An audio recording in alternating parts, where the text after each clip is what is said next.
창세기 35장과 36장은 야곱과 에서의 이야기가 마무리되는 이야기입니다. 창세기 37장부터는 이제 요셉의 이야기가 시작됩니다. 그래서 실제로 야곱과 에서의 스토리의 중심 스토리가 끝나는 것이 35장, 36장입니다. 35장 전반부에는 야곱의 가족이 베델로 돌아가는 이야기가 나오고 35장 후반부에는 야곱의 족보가 나옵니다. 야곱 자손들의. 36장에는 전체 한 장이 에서 자손들의 족보의 이야기가 나옵니다. 35장과 36장은 야곱과 에서를 한번 정리하는 거고 이제 37장부터는 이제 새롭게 요셉 이야기가 시작됩니다. 이런 관점에서 야곱의 중심 스토리는 어디서 끝난다고요? 베델에서 끝납니다. 무슨 말이냐면 야곱의 인생 스토리, 성경 기독교 스토리의 가장 핵심은 베델에서 시작돼서 베델에서 끝나는 것이 매우 중요하다는 겁니다. 야곱의 인생에서 베델은 매우 중요한 분기점이 됩니다. 베델은 어떤 장소예요? 야곱에게 있어서 베델은 가장 밑바닥에 있을 때 하나님을 처음 만났던 자리입니다. 가장 절망적인 순간에 약속의 하나님의 말씀을 들었습니다. 그 약속의 말씀은 창세기 28장 13절에 15절 말씀입니다. 다시 한번 읽어보면 또 본즉 여호와께서 그 위에 서서 이르시되 나는 여호와니 너의 조부 아브라함의 하나님이요 이삭의 하나님이라. 내가 누워있는 땅을 내가 너와 내 자손에게 주리니 내 자손이 땅에 티끌같이 되어 내가 서쪽과 동쪽과 북쪽과 남쪽으로 퍼져나갈지며 땅의 모든 족속이 너와 내 자손으로 말미암아 복을 받으리라.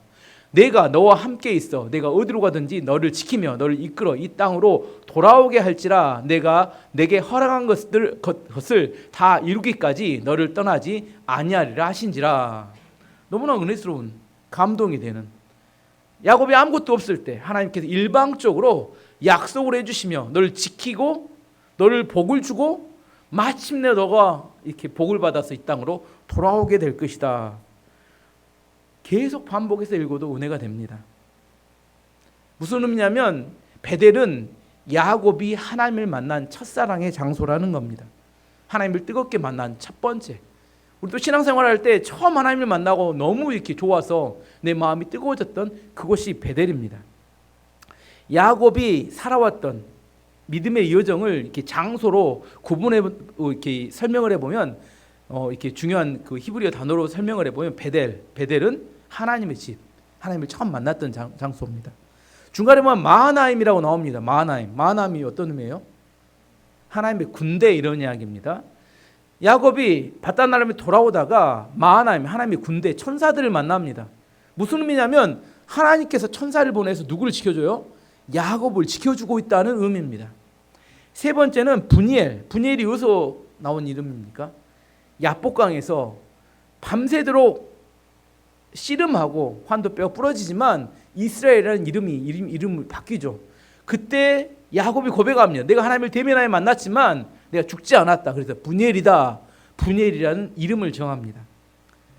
또 하나 엘로헤 이스라엘, 이것은 무슨 의미라겠어요? 이스라엘 하나님, 나의 하나님이라고 했어요. 야곱이 지금까지 신앙의 경험을 통해서 이제 세겜에 도착했을 때 에서로부터 자기를 보호해준 하나님을 그 찬양하며 그 이름을 불렀는데 그게 이스라엘의 하나님, 엘로헤 이스라엘.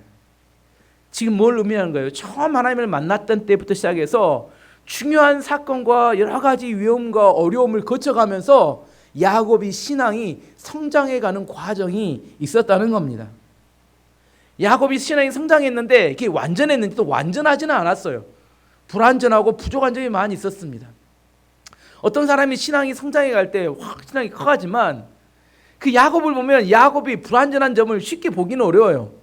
사람이 잘 이렇게 감춰 놓기 때문에 그 사람의 불완전한 신앙을 잘 못 보는데 누구를 통해서 야곱의 불완전한 신앙이 드러났습니까? 자식들을 통해서. 야곱이 어떤 믿음을 가졌고 어떻게 살아가는지 겉으로 봐서는 하나님의 축복을 받은 사람이고 약속도 있는 사람이고 예배도 드리는 사람이고 다 그럴싸해요. 그런데 야곱의 자식들에게 있어서 세겜에서 문제가 생겼습니다. 디나가 가나안 문화가 이렇게 보고 싶어서 나갔다가 성폭행을 당했고 그것을 복수하기 위해서 시므온과 레위가 집단 살인과 약탈을 저질렀습니다. 왜 그랬다고요? 왜 그 원인이 어디 있었다고요? 야곱에게 있었다. 야곱이 편애를 했어요. 요셉만 좋아하고 나머지 자식들을 이렇게 천대하니까 그 자식들 마음 가운데 들끓는 분노심, 열등감, 그것들이 쌓여 있다가 이제 그 어떤 그 희생양을 만나고 세겜 사람들에게 그 복수하는 걸 통하여 그들 안에 있는 분노심과 그 열등감을 표현합니다. 디나도 마찬가지죠. 어쨌든 그 이유는 뭐냐면 야곱의 편애, 그리고 야곱이 그 문제가 디나의 사건이 터졌을 때 책임지지 않죠. 침묵해 버립니다. 그러니까 거기에 분노했던 아들들이 가서 복수를 대신 하다가 범죄하게 됩니다. 누구의 문제였다고요? 야곱의 문제였어요. 야곱의 문제였는데 잘 감춰놨어요. 근데 누구에게는 감춰지지 않아요? 자식들에 있어서 감춰지지 않고 그게 문제로 폭발해서 튀어나오더라는 겁니다.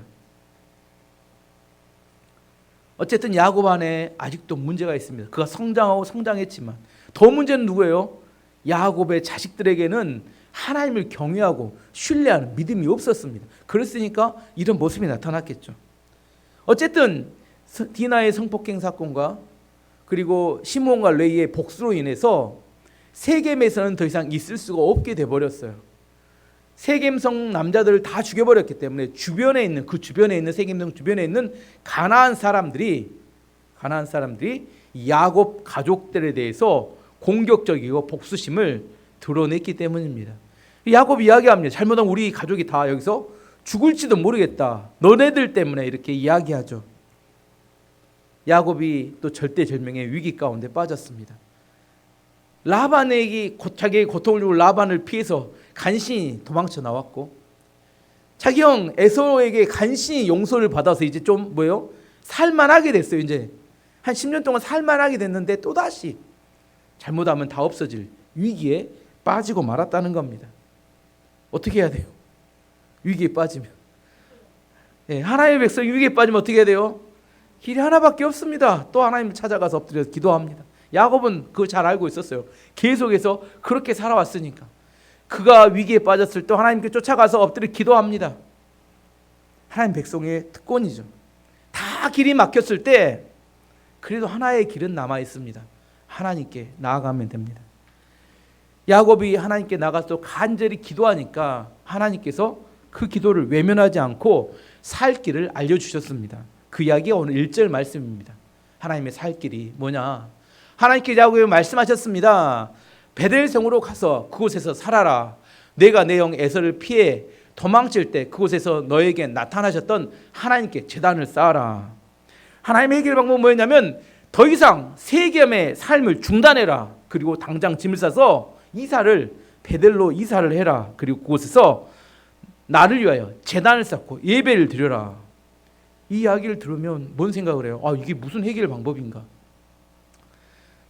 주변 사람들 다 물질서 없애준다든지 아니면 내가 너에게 특별한 뭘 해주겠다 그런 게 아니라 베델로 가서 나에게 제사를 지내라. 꼭 하나님을 위한 일처럼 이야기가 들립니다. 그리고 또 실제로 이게 인간적으로 봤을 때는 지혜가 아니었어요. 왜냐하면 세겜은 산 꼭대기였습니다. 세겜은 산 꼭대기 있는 위치에 있고 베델은 평야지대였어요. 평야지대는 사방에서 공격을 당할 때 피할 길이 없는 곳이 평야지대입니다. 근데 하나님께서 세겜에 있던 야곱의 가족들에게 어디로 가라게요? 베델로 가라. 이건 인간적으로 생각하면 멍청한 일일 수도 있습니다. 하나님의 말씀은 이해가 되기 때문에 순종하는 것이 아닙니다. 하나님께서 말씀하셨기 때문에 순종하는 겁니다. 인간적으로 봤을 때 이게 해결 방법이 아닌 것 같은데 하나님이 베델로 가서 예배를 드리라고 제단을 쌓아라 이렇게 말씀하셨습니다. 그리고 또 하나 생각해 볼 게 있습니다. 왜 꼭 베델이어야만 합니까? 야곱의 생각 가운데 세겜에 오랫동안 머물렀던 이유는 뭐냐면 가나안 땅이면 다 되는 거 아닙니까? 하나님의 약속의 땅은 가나안 땅 아닙니까? 꼭 베델이어야만 합니까? 이렇게 생각할 수 있습니다. 세겜에 정착하는 것도 큰 의미에서 큰 바운더리에서는 순종일 수 있습니다. 하지만 지금 오늘 말씀을 통해서 볼 때 하나님께서 원하시는 것은 베델이었습니다. 이런 의미입니다. 예수 믿고 주일날 예배 드리고 11조 좀 하고 이 정도 하면 신앙생활 잘하는 거 아닙니까? 근데 하나님께서 뭘 원하세요? 일상의 모든 순간에 성령 충만하기를 원하십니다. 하나님 우리 가운데 원하시는 것은 너의 마음을 다하고 너의 뜻을 다하고 너의 힘을 다하여 너의 하나님을 사랑하라, 이렇게 말씀하십니다. 우리는 예수님 하나님을 믿어도 세겜 정도만 믿기를 원합니다. 하지만 하나님께서 원하시는 것은 베델로 가기를 원하십니다. 세겜이나 베델이나 둘 다 가나안 땅인 것은 마찬가지입니다. 하지만 세겜은 적당히 믿는 겁니다. 베델은 전심을 다하여 하나님을 따르는 것을 의미합니다. 세겜에 머물면 가나안 문화도 조금 즐기고 또 시간이 나면 예배도 드리고 그렇게 사는 곳을 의미합니다. 적당한 신앙생활. 자기에게는 큰 문제가 되지 않을 수 있어요. 왜 큰 문제가 안 돼요? 그 전에 제가 이야기했던 베델, 마하나임, 이렇게 브니엘, 수많은 믿음의 연단을 통해서 지내왔던 그 자신에게는 문제가 되지 않는, 누구에게 문제가 돼요? 그 자녀들에게는 세겜에 머무는 것이 신앙적인 온전한 헌신이 아닌 모습이 그들에게 이중적인 신앙의 모습으로 드러나게 되었다는 겁니다. 야곱의 자녀들의 문제는 결국 야곱의 문제였습니다. 세계에 머물러 있고 베델로 올라가기를 원하지 않았던, 세상과 하나님 사이의 양다리를 걸쳤던 이 야곱의 문제가 그 자녀들의 문제로 드러났던 겁니다. 하나님께서는 이런 위기에 빠지니까 야곱이 찾아와서 기도할 때 분명하게 하나님의 뜻을 이야기합니다. 베델로 올라가라. 베델은 첫사랑의 자리를 하겠습니다. 다시 첫사랑을 회복하라. 내가 처음 너에게 약속해 줬던 하나님의 약속을 굳건히 붙들라, 이런 의미입니다. 요한계시록 보면 요한계시록 2장 3장에 요한계시록 소아시아의 7교회에 편지 쓰는 내용이 나옵니다. 그 중에 첫 번째 교회가 에베소 교회입니다. 에베소 교회. 에베소 교회에 대한 책망이 이런 내용입니다. 요한계시록 2장 4절 5절 말씀 보시면, 그러나 너를 책망할 것이 있나니 너의 처음 사랑을 버렸느니라. 그러므로 너희 어디서 떨어졌는지를 생각하고 회개하여 처음 행위를 가지라. 만일 그리하지 아니하고 회개하지 아니하면 내가 내게 가서 내 촛대를 그 자리에서 옮기리라. 에베소 교회는 아주 그 시대 유명한 교회였어요. 누가 사역했어요? 에베소 교회. 사도 바울이 두란노손이라는 것을 만들었어요. 두란노손은 신학교를 말합니다. 수많은 사역자들 양산했고 만들었고 그 주변의 모든 지역에 그 사역자들을 파송해서 그 지역의 센터가 되는 교회, 큰 교회였고 영향력 있는 교회였습니다. 말씀이 굉장히 뛰어난, 그 말씀의 분별력이 뛰어난 그런 교회였습니다. 그런데 그 교회의 문제가 뭐였다고요? 뭘 잃어버렸다고요? 처음 사랑, 첫사랑을 잃어버렸다는 겁니다. 첫사랑을 잃어버리면 나타나는 특징이 뭐냐면 신앙이 형식적이 됩니다. 자발성이 사라집니다. 남들 눈을 의식해서 어쩔 수 없이 신앙생활을 합니다. 모양은 있지만 뭐가 없어요? 능력이 없어요. 신앙생활을 하지만 그 사람 안에 능력이 나타나지 않습니다. 뭘 해도, 내 안에 하나님의 이름을 해도 그 문제가 해결되지 않고 계속 그 문제가 머물러 있습니다. 이게 첫사랑을 잃어버린 신앙의 모습을 이야기합니다. 예수님께서는 에베소 교회에 뭐라고 이야기하냐면, 어디서 떨어졌는지를 다시 생각해서 회개하고 돌이켜서 처음 행위, 처음 하나님을 섬기던 그 열정적이고 뜨거웠던 마음, 그런 신앙의 모습으로 돌아가야 한다, 그렇게 이야기합니다. 만약 돌아가지 않으면 어떻게 하시겠다고요? 촛대를 옮긴다는, 촛대는 교회를 의미하는데 교회가 기능을 상실했기 때문에 이제 더 이상 교회의 문을 닫게 하겠다, 그런 의미입니다. 교회에 주는 경고이기도 하지만 성도들 향한 경고이기도 합니다. 베델로 올라가라 이야기는 무슨 말이냐면 처음 사랑을 회복해라. 하나님께 주셨던 약속의 말씀을 잊어버리면 안 된다, 그 이야기입니다. 야곱이 베델로 올라가라 하나님의 말씀을 듣고 결단을 했던 것 같아요. 온 가족을 다 모이라고 합니다. 원래 잘 이런 사람이 아닌데, 무책임한 사람인데, 자기밖에 모르는. 그리고 그가 이렇게 이야기합니다. 2절에서 4절 말씀 보시면, 야곱이 자기 가족과 자기와 함께 사는 다른 모든 사람들에게 말했습니다. 너희 가운데 있는 이방 우상들을 다 버려라. 너희 스스로 깨끗하게 하고 옷을 바꿔 입어라. 여기를 떠나 베델로 가자. 그곳에서 하나님께 제단을 쌓을 것이다. 그 하나님께서는 내가 괴로움을 당할 때에 나를 도와주셨으며 내가 어디를 가든지 나와 함께 계셨다. 이 말을 듣고 그들은 가지고 있던 이방 우상들을 다 야곱에게 주었습니다. 그리고 귀에 걸고 있던 귀고리도 야곱에게 주었습니다. 야곱은 그것들을 세겜성에 가까운 큰 나무 아래 파묻었습니다. 야곱이 가족들에게 요구했던 건 세 가지였습니다. 첫 번째, 이방의 우상들을 다 가져와라. 이 이야기 무슨 말이에요? 야곱의 가족들에 뭐가 많이 있었다고요? 우상들이 많이 있었다는 겁니다. 두 번째, 너희 스스로 깨끗한 옷으로 바꿔 입으라. 이것은 무슨 말이냐면 귀고리를 갖고 오잖아요. 귀고리는 어떤 의미냐? 귀에다가 우상의 표를 해서 귀고리를 하고 있으면 우상의 힘과 능력이 자기에게 주어진다 이렇게 생각해서 귀고리를 했습니다.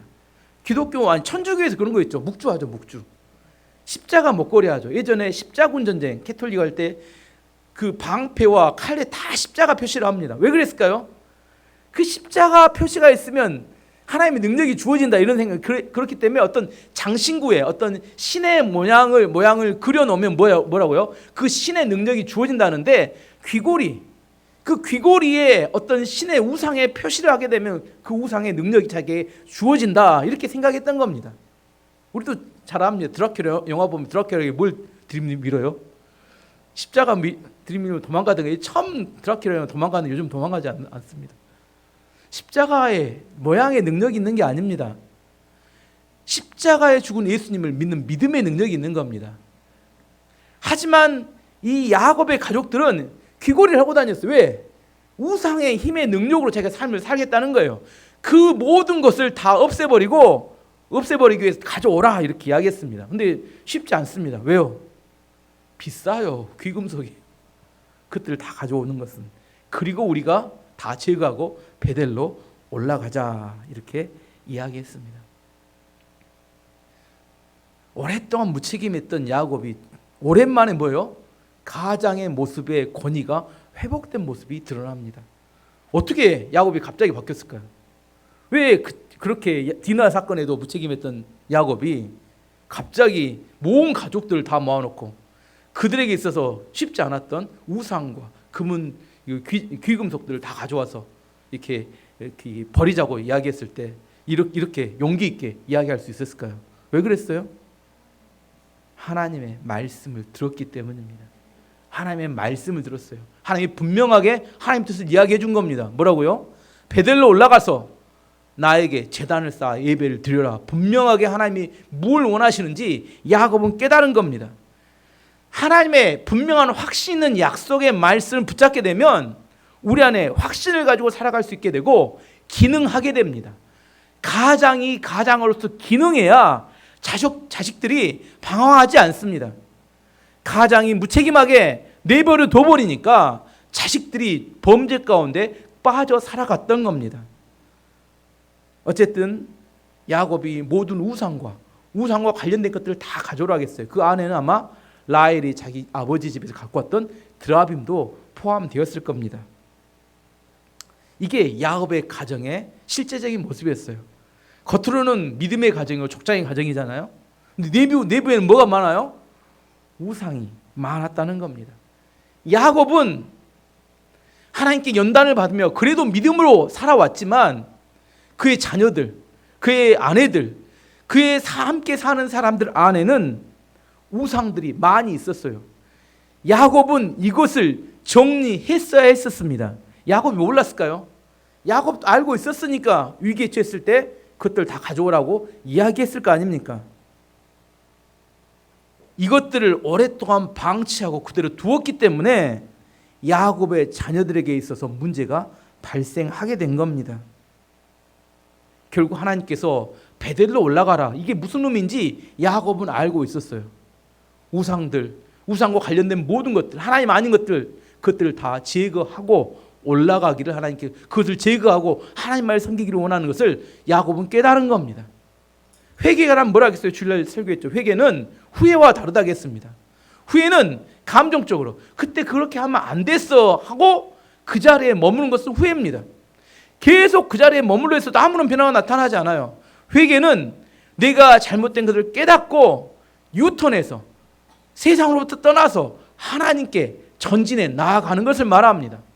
그 자리에 머물러 있어서 안 됩니다. 야곱은 그걸 알았어요. 야곱이 회개가 뭔지 분명하게 이야기해 줍니다. 회개가 뭐예요? 야곱은 자기 가정 안에 있는 모든 우상들을 다 모아서 땅에 묻어버립니다. 그리고 베델로 올라갔습니다. 이게 회개입니다. 회개하면 소망이 있습니다. 하지만 회개하지 않고 여전히 우상과 아까워서 뭐 때문에요? 아깝잖아요. 금은기석에 그걸 다 땅에 묻어버리고 가기는 어떤 놈이 와서 가져가면. 하지만 야곱에게 있어서 지금 뭐가 중요했어요?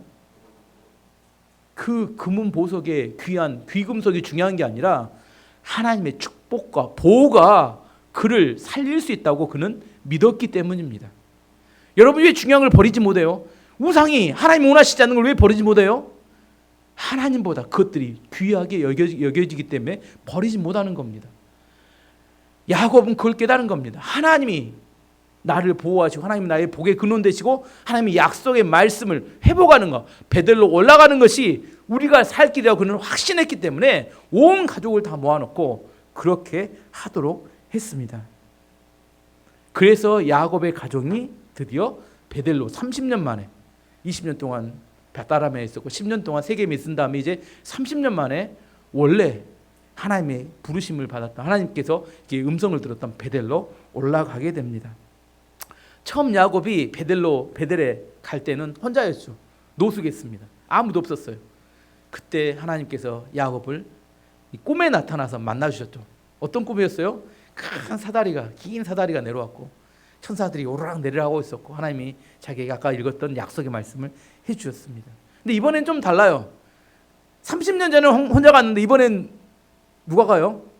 한 가족이 이루어져 갑니다. 4명의 아내들, 11명의 아들들, 그다음에 디나 딸, 그리고 수많은 여러 하인들, 많은 가족을 이루고 이렇게 옮겨갑니다. 왜? 하나님께서 다시 베델로 올라가라고 하셨을까?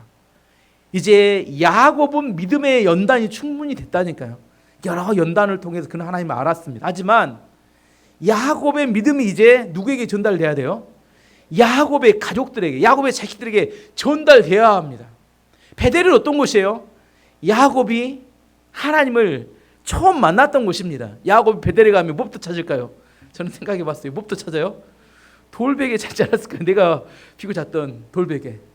어디서 잤는가 돌아보지 않겠어요? 야곱이 베델로 가는 중에, 또 베델에 가서 돌베개 찾는 중에, 또 제단을 쌓고 예배를 드리는 중에 무슨 이야기를 했겠습니까? 야, 내 이야기 들어봐라. 아버지가 30년 전에 니네 할아버지 집에서 도망쳐 나와가지고 거리 측정 잘못해서 잠잘 자리 못 찾고 여기서 잠잤는데 돌베개 하나 비고 자고 있었는데 하나님이 그때 꿈에 나타나서 나에게 이런 약속을 주셨고 그 약속을 붙잡고 내가 하나님께 서원을 했고, 그리고 20년 동안 그 외할아버지 집에 있는 동안 하나님이 이렇게 해서 그 약속대로 나에게 다 이루어 주셨고 지금은 이렇게 많은 가족과 이렇게 많은 재산과 그리고 여기 와서 다시 예배를 드리는, 마음속에 벅차오르는 이 눈으로 본 것과 귀로 듣는 것과 그림으로 전혀 다릅니다. 실제 그곳에 가서 현장을 보며 예배 드리고 함께 그 자식들과 그 이야기를 할 때 그 감동과 그 감격이 자식들에게 전달이 되는 겁니다. 이게 우리 아버지가 그런 과정을 거쳤구나. 물론 자식들도 그런 하나님을 인격적으로 자기들이 만나야 돼요. 듣는다고 믿음이 생기지 않습니다. 믿음은 개인적인 겁니다. 남편, 아내 가랭이 붙잡고 천국 못 갑니다. 믿음은 다 개인적인 거예요. 내가 믿음을 체험했지만, 하나님을 체험했지만 우리 자식들이 내 믿음으로 천국 갈 수 있는 건 아닙니다. 야곱이 그 하나님을 만났던 거, 그 만난 하나님, 요셉 이야기부터 시작해서 요셉이 또 하나님을 만나는 이야기가 또 다음에 전개되듯이 우리가 만났던 하나님을 어떻게 해요? 그들에게 전달해 주는, 그렇다고 해서 그들의 믿음이 생기는 건 아니지만 그 믿음을 바탕으로 그들도 그들의 인생 안에서 하나님을 만나게 되는 밑바탕은 부모로부터 들어서 깔아지는 겁니다. 야곱이 베델에 가서 제단을 쌓고 예배를 드리죠. 6절 7절 말씀 보시면 야곱이 모든 사람들을 루스로 갔습니다. 루스는 베델이라고 불리는 곳으로 가나안 땅에 있습니다. 그곳에서 야곱은 제단을 쌓고 그곳의 이름을 엘 베델이라고 지었습니다. 야곱이 자기 형 에서를 피해 도망칠 때 하나님께서 그곳에서 자기에게 나타나셨기 때문입니다. 온 가족을 데리고 가서 제단을 쌓고 예배를 드렸어요. 그 다음에 뭐라고 그곳을 불렀다고요? 엘 베델. 엘 베델은 무슨 말이에요? 베델은 뭐예요? 베델. 베틀은 집입니다. 엘은 하나님이고, 하나님 집 하나님인데 베델의 하나님입니다. 베델은 하나님 집의 하나님. 하나님 집은 뭐예요? 교회와 똑같아요. 교회는 하나님 집이라고 생각한다면 교회에 계신 하나님은 뭐예요? 엘 베델과 똑같습니다. 교회가 중요할까요? 하나님이 중요할까요? 하나님이 중요하죠. 사람이 아무리 많이 모여도, 교회가 아무리 건물이 커도 하나님이 안 계시면 아무런 의미가 없습니다. 중요한 게 뭐예요? 하나님입니다. 야곱은 베델이라는 이름을 지었지만 야곱이 이번 30년 만에 가서 그 지단을 쌓으면 뭘 깨달았어요? 베델보다 더 중요한 것은 뭐라고요? 그 베델에 계신 하나님이었구나. 장소가 중요한 게 아니라 하나님이 중요했구나. 이걸 깨달은 겁니다. 이게 신앙이 성장해가는 과정이라니까요. 이걸 뭐 귀로 외워서 하는 게 아니라 하나님을 인격적으로 만나가면 그 인생 가운데 이게 점점점 믿음이 성장해가고 있는 야곱의 모습을 볼 수 있게 됩니다. 요즘도 우리 성도님들 중에도 가족들의 구원을 위해서 기도하시는 분들이 많이 있습니다. 오늘 야곱에게 하셨던 하나님의 음성을 들어야 합니다. 뭐라고요? 어디에 머물지 말고 어디로 올라가라고요?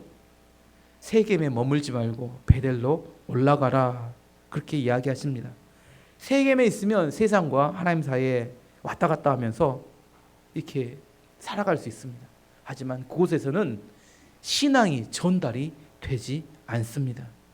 하나님이 살아계시지 않고 하나님 능력이 없어서 우리가 기도하는 이렇게 가족들이 구원을 받지 못한 게 아니라 우리가 여전히 세겜에 머물러 있기 때문입니다.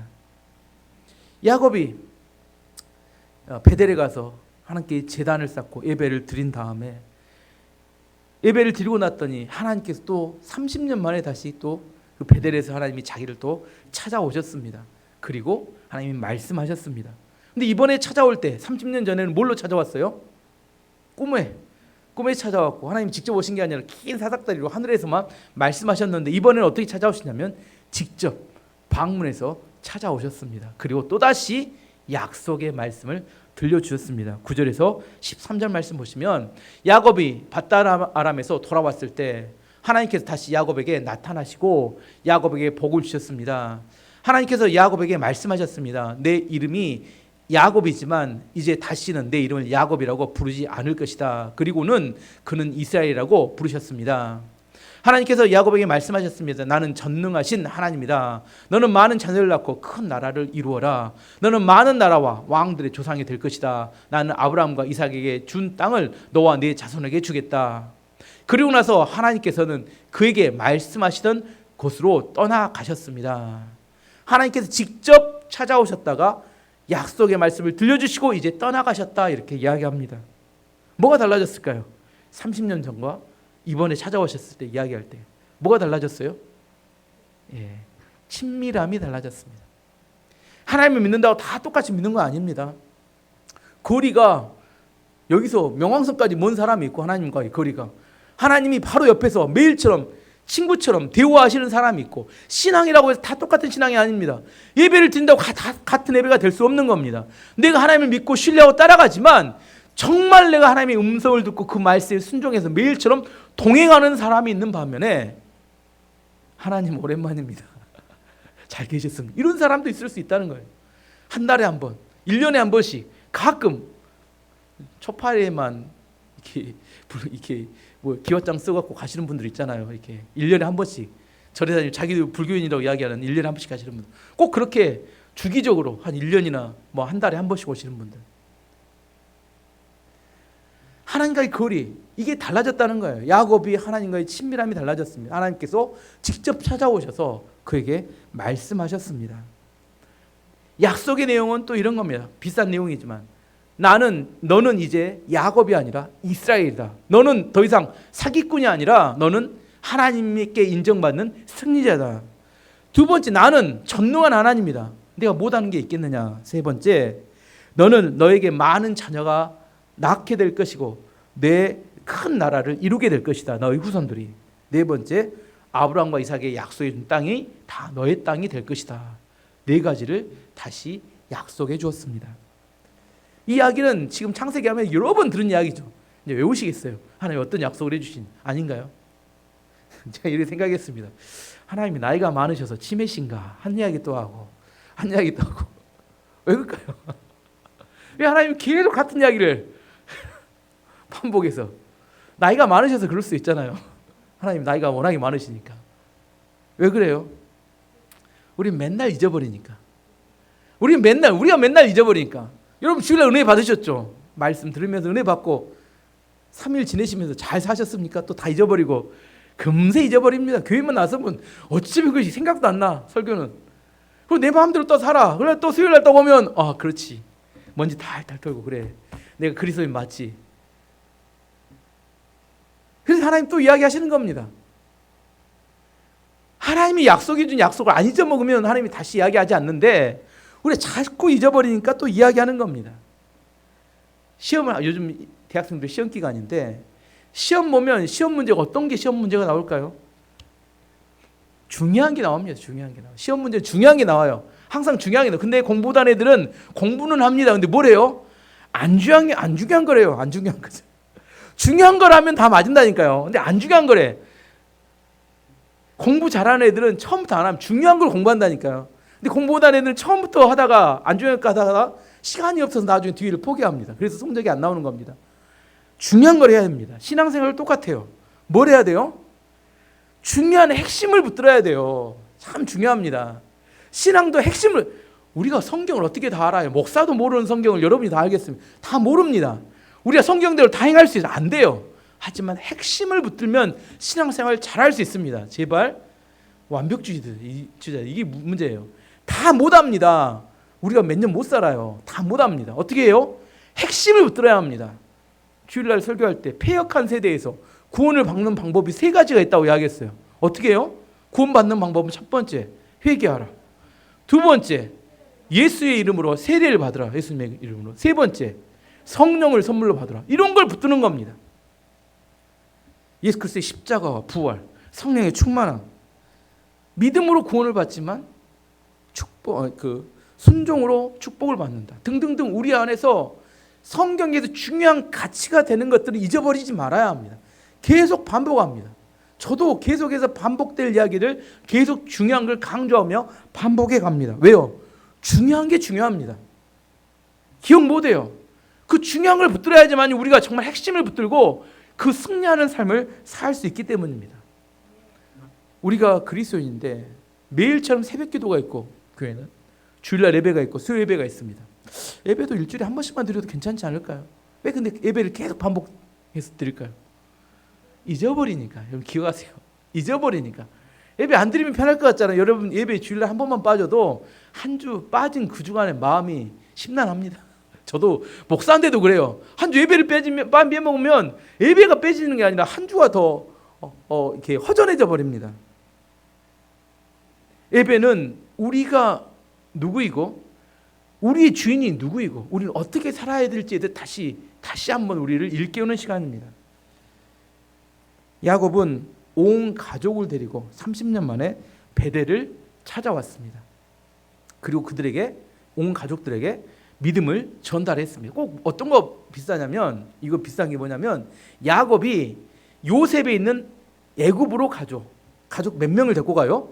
70년 가족을 데리고 애굽으로 갑니다. 들어갈 때는 몇 명이 들어갔냐면 70명이 들어갔는데 나올 때는 몇 명이 나왔어요? 400년 후에 200만 명이 넘는 많은 가족들을 데리고 나옵니다. 꼭 비쌉니다. 야곱이 베델에 처음 갈 때는 혼자 갔다가 돌아올 때는 가족들을 데리고 돌아왔어요. 이제 그 가족들을 데리고 애굽으로 갔다가 애굽에서 나올 때는 수백만 명이 돼서 돌아왔습니다. 지금 하나님께서 뭘 하고 있냐면 믿음의 확산을 보여주고 있는 겁니다. 야곱 한 명에서 가족에서 이제 한 나라를 이룰 만큼의 많은 사람들이 하나님을 체험합니다. 하나님을 만나요. 점점 하나님의 백성들이 공동체를 이루어가는 과정을 보여주고 있는 겁니다. 야곱이 이스라엘 백성들, 자기 가족들을 데리고 베델에서 제단을 쌓고 예배를 드리면서 뭐예요? 그 30년 동안 인도했던 하나님에 대한 감격한 마음, 감동되는 마음, 그리고 우리 가정이 누구만 섬기겠다? 하나님만을 섬기겠다고 헌신하는 예배의 제단을 쌓았다는 겁니다. 이제 두 번째로 야곱 주변에 있는 사람들의 죽음에 대해서 살펴보려고 합니다. 야곱은 여러 족장들 중에서 가장 우리와 유사한, 가장 비슷한 사람입니다. 하나님을 믿기는 하지만 온전히 믿지는 않아요. 항상 잔머리 쓰고 꼼수 가지고 나오고. 그래서 문제가 생깁니다. 하나님 말씀대로만 하면 좋을 텐데 꼭 자기 생각을 여기다 집어넣습니다. 그래서 문제가 생깁니다. 그래서 하나님은 뭐예요? 계속해서 야곱을 뭐예요? 훈련시켜 갑니다. 야곱은 언제까지 훈련을 받게 될까요? 하나님 우리를 훈련시킬 때 하나님께서 훈련의 목적이 있을 거 아니에요. 중요한 이야기입니다. 훈련의 목적이 있을 거 아니에요. 언제까지 훈련시킬까요? 자녀들에게 믿음이 전달될 때까지. 이게 중요합니다. 야곱은 훈련이 됐어요. 하지만 또 훈련을 시킵니다. 왜 훈련시켜요? 그 믿음이 야곱 때에서 끝나면 되지 않기 때문에 전달이 돼야 되잖아요. 전달이. 어떤 사람의 믿음이 바른 믿음을 가졌는지, 성숙한 믿음을 가졌는지를 판단하는 기준이 있습니다. 그 사람이 누군가에게 믿음을 전달해 보라고 하면 알 수 있습니다. 누군가에게 믿음을 전달해 보라고 했을 때 믿음이 잘 전달되잖아요. 그러면 그 사람의 믿음이 올바른 겁니다. 성숙한 거예요. 하지만 누군가의 믿음을 전달하는 믿음이 전달이 안 돼요. 그러면 그 사람이 알고 있는 믿음이 부족하거나 아직 덜 깨달은 겁니다. 전달되지 못하면 전달을 못 시키는 게 아니라 내가 깨달은 게 부족하기 때문에 전달이 안 되는 겁니다. 뭐 해야 돼요? 그러면 하나님 앞에 머물러서 내 믿음의 연단과 훈련을 해야 합니다. 내가 안에 하나님의 기도와 말씀을 통하여 하나님의 구원과 복음이 무엇인지 정확히 알아야 합니다. 안다고 하는데 겉만 알 수 있기 때문에 전달이 되지 않는 겁니다.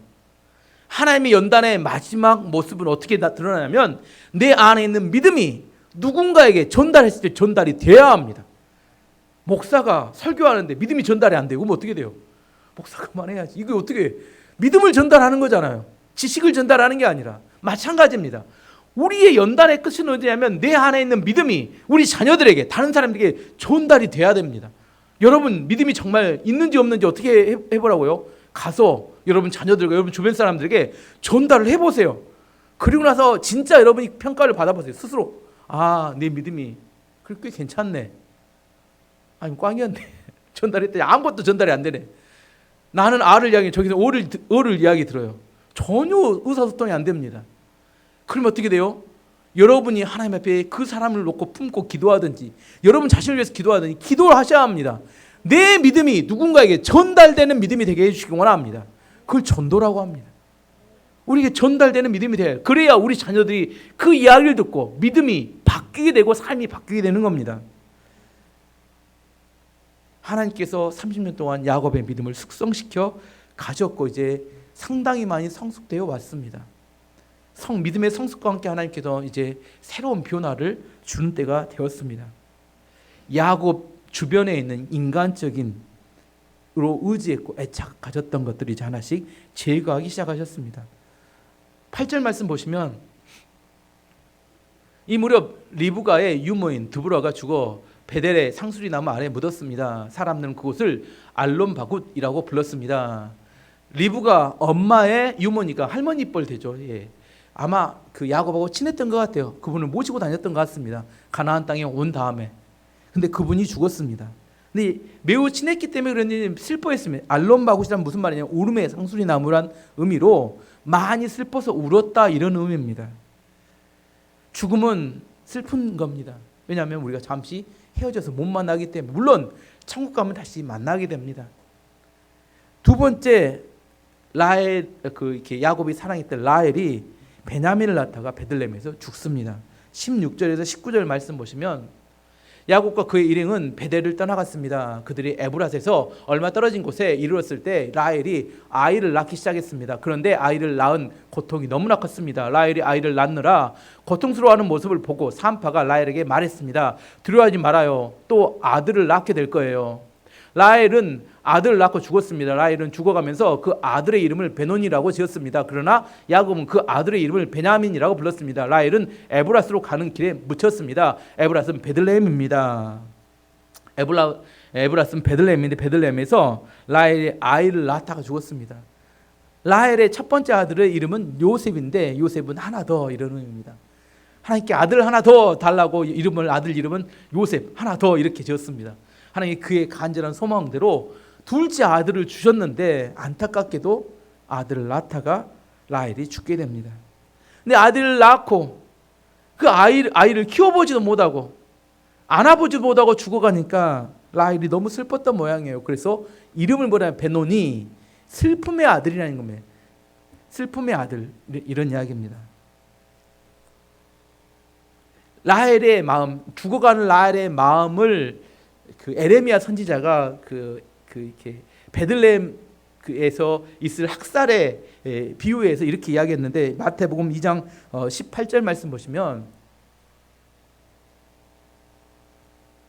16절 없어요. 마태복음 라마에서 슬퍼하며 크게 통곡하는 소리가 들리니 라헬이 그 자식을 위해 애고가는 것이라. 그가 자식이 없으므로 위로를 받기를 거절하였도다 함이 이루어졌느니라. 무슨 말이냐면 헤로드 왕이 예수님이 태어난 베들레헴 주변에 모든 아이들 다 죽이잖아요. 이걸 에레미야 선지자가 예언했는데 에레미야 선지자 예언이 무슨 말이냐면 그 라마에서 특별히 베들레헴에서 라헬이 죽었는데 라헬이 슬퍼 통곡했다는 거예요. 자기가 죽어가면서. 그래서 다른 사람이 그 라헬을 위로하는데 아까 난 산파가 위로를 거절했다는 겁니다. 너무 슬퍼서. 왜 슬펐어요? 그가 간절히 아들을 낳기 원해서 아들을 낳았는데 그걸 성취했지만 누리지 못했다는 겁니다. 젖을 먹여보지도 못했고 옷을 웃는 얼굴도 못 봤고 함께 걸어다니고 싶었는데 걸어다니도 못하고 함께 울고 웃으며 살고 싶었는데 살지 못하고 낳자마자 죽게 되었다는 거. 또 걱정스러운 게 있어요. 남겨진 아들 요셉과 베냐민이 남겨질 텐데 그 레아의 아들들 사이에서 이 아들들이 잘 살아남을 것인가. 알잖아요, 그 가정의 분위기를. 라헬은 그래서 마음이 슬펐습니다. 그래서 아이의 이름을 뭐라고요? 베논이 슬픔의 아들이다 이렇게 지으라고 이야기했어요. 야곱이 아들들의 이름을 아내들이 지을 때 한 번도 반대하지 않았어요. 근데 이번에는 반대했습니다. 베논이 이거 안 돼. 슬픔의 아들 안 돼. 베냐민 오른손의 아들. 베냐민 오른손의 아들이라 해라. 오른손은 힘과 축복을 상징합니다. 왜냐하면 오른손을 얹고 축복 기도를 해주기 때문에. 그래서 의미는 뭐냐면 오른손의 아들의 축복의 아들. 야곱이 달라졌습니다. 예전에는 내비뒀던 무책임하고 그 관여하지 않았는데 야곱이 뭐라고요? 베논이 안 돼. 베냐민 축복의 아들이야 하고 그가 눈에 보이는 걸 따라 현상을 따라가는 게 아니라 믿음의 선포를 합니다. 엄마는 비록 죽었지만 너는 오른손의 아들, 축복의 아들이 될 거야 하고 믿음으로 선포해 주는 겁니다. 첫 번째 드보라 유모가 죽었고 두 번째 라헬이 죽었으며 세 번째는 정말 또 입에 담기 힘든 일이 벌어졌어요. 큰아들 루벤이 그 서모였던 비라를 범하게 됩니다. 22절 말씀 보시면 이스라엘이 그 땅에 있을 때 루벤이 이스라엘의 첩 빌하와 함께 잤습니다. 큰아들이 장자권을 갖고 장자가 다른 어머니였던 빌라를 범했습니다. 왜 이거 배경을 좀 살펴보면 원래 야곱 집안에 야곱을 제외한 실권자가 누구였어요? 야곱의 사랑을 받았던 라헬이 실권자였고 레아는 실권이 없었습니다. 근데 라헬이 죽게 되다 누가 실권을 쥐어요? 레아가 이제 실제적인 이인자가 되죠. 그리고 큰아들 루벤이 있었습니다. 빌하는 누구의 몸종이었냐면 라헬의 몸종이었습니다. 그동안 레아와 레아의 아들들은 열등감과 천대를 받았죠. 근데 이게 판이 바뀐 겁니다. 루벤이 그 끓어오르는 정욕과 그 이렇게 억눌렸던 그런 마음들을 아마 그런 쪽으로 표현했을 거라고 생각을 합니다. 사람이 교만해졌다. 사람이 쉽게 교만해집니다. 그래서 사람은 가능하면 제한된 범주 내에 살아가는 게 제일 좋은 것 같아요. 하나님 안에 사는 게 좋습니다. 예수님 안에 살아가는 게 좋습니다. 사람이 없을 때는 겸손하다가 돈과 권력이 좀만 주어지면 어떻게 돼요? 교만해져서 문제를 일으킵니다. 라헬이 살아있을 때까지도 이런 일이 벌어지지 않았는데 라헬이 죽고 레아가 힘을 얻게 되고 루벤이 힘을 얻게 되자 금세 또 이상한 일을 벌어지고 말았습니다. 이 일이 있었을 때 야곱의 마음은 어땠을까요? 엄청 화가 났을 거예요. 저 같으면 엄청 화가 나서 견딜 수 없었을 것 같은데 또 침묵합니다. 왜 침묵했을까? 이건 저도 아무리 생각해도 답이 안 나오는데 야곱이 또 침묵했어요. 네 번째, 야곱의 아버지 이삭이 죽습니다. 29절 말씀 보시면 이삭은 목숨이 다하여 오랫동안 살다 조상들에게로 돌아갔습니다. 그래서 이삭의 아들 에서와 야곱이 이삭을 장사 지냈습니다. 지금 야곱 주변에 있었던 일들은 뭐예요? 야곱은 믿음이 성장해 갔는데 그 주변에 그가 사랑하고 애착을 가졌던 사람들은 한 명 한 명 다 떠나가는 이야기를 하고 있습니다. 사람은 유한한 존재입니다. 저는 성경을 보면 깨닫는 게 그런 거예요. 젊었을 때 천년만년 살 것 같고 나는 건강이 영원할 것 같고 다 괜찮을 것 같은데 그러지 않더라는 겁니다. 뭐 할 줄 알아야 돼요? 인간의 연수를 계산하는 지혜가 필요하다는 겁니다. 계속 이렇게 살아가는 거 아닙니다. 우리 안에 살아가다 어느 때가 되면 죽는 날이 오는 겁니다. 우리 안에 그런 믿음을 갖고 하나님 천국을 대한 믿음을 가지고 내가 유한한 존재임을 인정하고 사는 것이 지혜라는 거예요. 야곱이 믿음이 성장해 가면서 야곱 주변에 있는 사람들이 한 명 한 명 그가 애착을 했던 사람들이 죽어갔습니다. 성숙하고 숙성이 된다. 이건 어떤 의미냐면 어떤 상황이나 어떤 환경, 어떤 사건에도 흔들리지 않고 믿음의 길을 가는 것을 의미합니다. 우리는 믿음이 적을 때 뭐예요? 그걸 다 바꾸고 싶어요. 내가 원하는 대로 만들고 싶습니다. 하지만 믿음이 정말 성숙하게 되면 그 모든 상황을 어떻게 돼요? 견뎌내고 이겨내며 그 안에서 승리할 수 있는 힘이 생기는 걸 의미합니다. 사도 바울이 이렇게 고백합니다. 빌립보서 4장 12, 13절에 이렇게 고백합니다. 나는 비천에 처할 줄도 알고 풍부에 처할 줄도 알아. 모든 일 곧 배부름과 배고픔과 풍부와 궁핍에 처할 줄 아는 일체의 비결을 배웠노라. 내게 능력 주신 자 안에서 내가 모든 것을 할 수 있느니라. 이걸 전천후 신앙이라고 합니다. 프로와 아마추어의 차이가 있어요. 프로 선수들은 비가 오나 눈이 오나 바람이 불어도 훈련에 나갑니다. 근데 아마추어는 어때요? 비 오면 어떻게 해요? 비 오면 안 나갑니다. 그리고 몸이 좀 찌뿌둥하면 안 나가요. 근데 프로는 그 몸 찌뿌둥하면 상관없어요. 뭐 날씨하고 상관없습니다. 항상 나가서 훈련합니다. 이게 프로입니다. 이 전천후 신앙은 프로를 의미합니다. 신앙인데 아마추어가 있어요. 자기 몸 좀 찌뿌둥하고 날씨 안 좋으면 안 나갔다. 자기 기분 좋으면 나가고. 이게 아마추어입니다. 프로는 그렇게 살지 않습니다. 그걸 의미하는 겁니다. 야곱은 믿음이 숙성되고 성숙됐다. 이건 무슨 의미냐면 그 상황을 바꾸는 게 아니라 어떤 상황이 주어졌음에도 불구하고 그 상황 가운데 그 상황을 감당하고 견뎌내고 이겨낼 힘이 생겼다. 고난이 안 오는 것을 기도하는 게 아니라 고난이 오면 이길 힘이 있으면 고난도 아무것도 아닙니다. 오히려 고난이 우리를 더 축복되고 우리를 능력 있게 만들어가는 겁니다.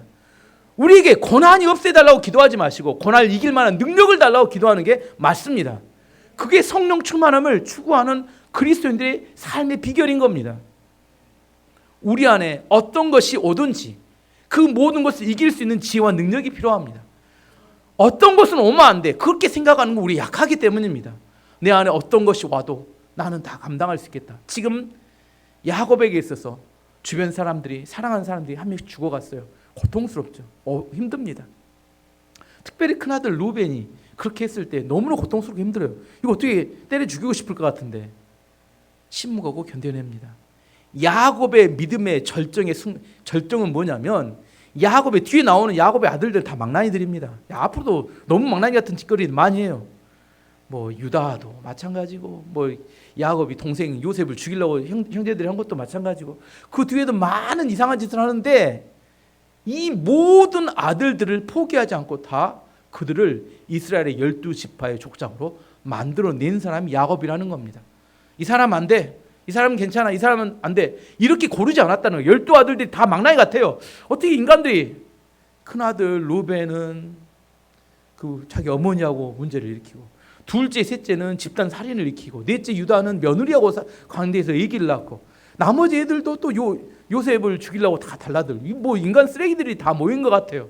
근데 이 아들들을 야곱은 다 수용하고 받아들여서 마침내 하나님의 사람들로 바꾸어 냈다는 겁니다. 이게 전천후 신앙을 말하는 겁니다. 어떤 상황이나 어떤 환경이나 어떤 사람도 포기하지 않고 그 사람들을 통해서 하나님 앞에 영광을 돌리고 믿음의 사람으로 만들어내는 것, 이게 야곱의 능력이었다는 겁니다. 여러분, 환경을 탓하지 마세요. 여러분, 사람을 탓하지 마세요. 우리 환경이 안 돼서, 상황이 안 돼서 우리가 욕모양 욕걸로 사는 게 아니라는 겁니다. 하나님이 우리를 훈련하고 연단시키고 있는 겁니다. 여러분 안에 하나님 연단이 다가올 때, 하나님 이 사람 안 되고 이건 되고 이건 안 되고, 이게 아니라 하나님 어떤 환경을 주셨는지 그 상황 환경 가운데 내가 하나님의 영광을 위해서 제가 연단되어지고 훈련되어져서 마침내 하나님께 영광 돌리는 믿음의 사람이 되겠습니다.